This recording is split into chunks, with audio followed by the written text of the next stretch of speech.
Tula ng isang kuripot. Ako ay isang kuripot. Ako ay hindi madamot. Sa paggastos ako ay natatakot dahil pera ko ay hindi pinupulot. Kuripot ako at ipinagmamalaki ko na hindi ako umaasa kahit kanino. Okay lang kung magkuripot man ako dahil pera ko naman ang sinisinop ko.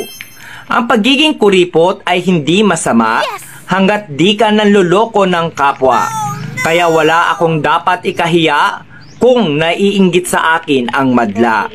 Kuripot man ako sa inyong paningin, kinabukasan ko ang aking iisipin. Mga paninira ng iba ay di ko diringgin dahil ang makikinabang nito ay ako rin. Hindi kasalanan na maging kuripot ako, ang masama ay ang pagiging maluho. Huwag magpasikat kung hindi naman totoo, lalo nang kung sa utang nang galing ito. Ako ay kuripot magpakailanman. Pera ko ay aking papahalagahan upang may magamit sa kinabukasan at hindi na ako kailangang mangutang.